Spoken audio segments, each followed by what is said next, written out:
Hello, ladies and gentlemen. Eddie Marcus here today to give you your dose of hopeful love that is promised by action.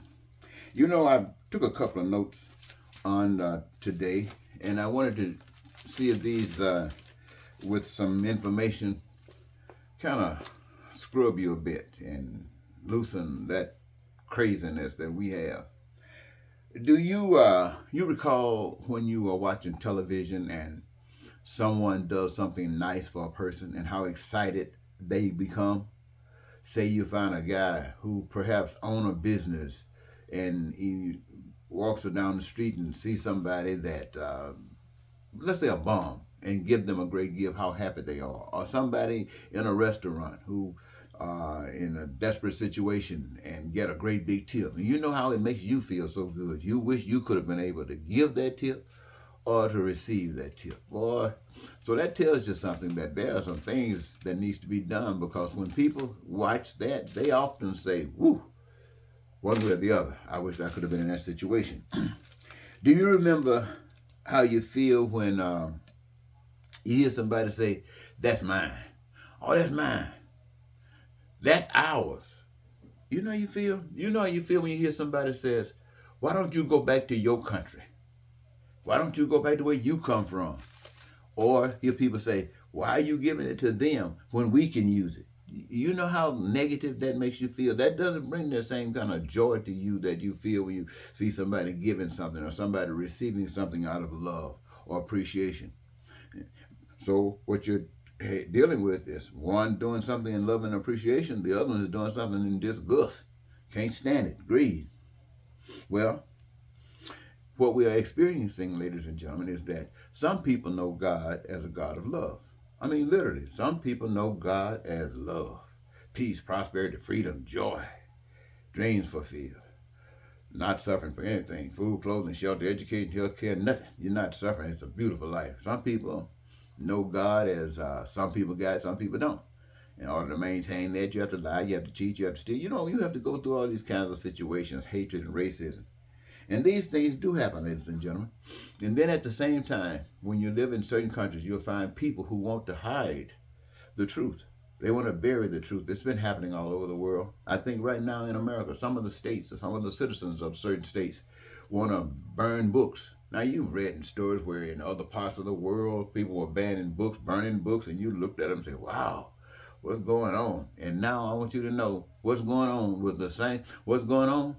If you wanted to know, look at what they're trying to do in America. It's the same identical stuff, trying to hide stuff. Some people are saying that they were so ugly in the past. They don't want the newer generations to know about it, how evil they were. More specifically, white people don't want their kids to know that there was a time when they were ridiculous, treated people as slaves, and did the worst things you could ever imagine to them. What they did to the Jews, they say in Germany, was nothing compared to what they did to black folks in America. But they don't want that taught. At least that's what this supposedly is all about. But what blows my mind, and so many other people's mind, is they don't want it taught at a time when they're trying to repeat the same things that they were doing back then.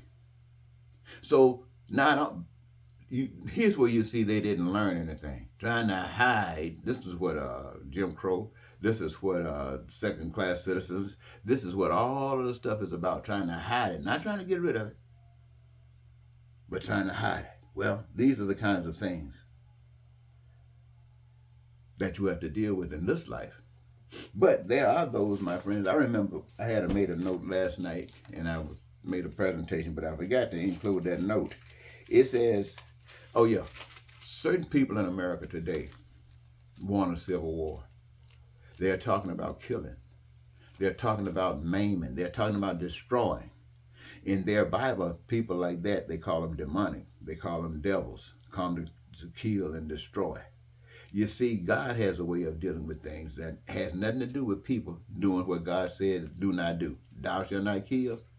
Now somebody going to say, but the man, whoever's in power, want to tell you, put God on hold, we going to go kill.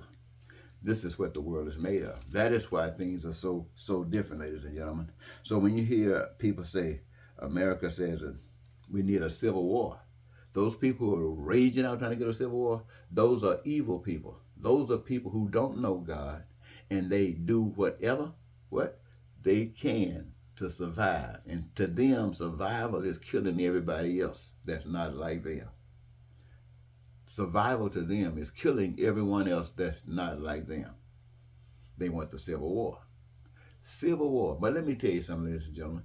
Any nation that has gone through a civil war, that have been so split in their philosophies about life, till they were able to pick up weapons and slaughter and murder anybody, any human being, just because of what you were thinking and what they were thinking. And they went through that once, and then they're talking about going through it again. They should be put in the same category with dinosaurs, something that used to exist and no longer. Crap like that has no reason to exist on Earth in the same geographics twice, maybe once, but not twice. So, is there anything else? Well, I say this to you, ladies and gentlemen. If you got any questions about anything that I say, please respond in comments and be kind to one another. Till next time, Eddie Marcus saying goodbye for now.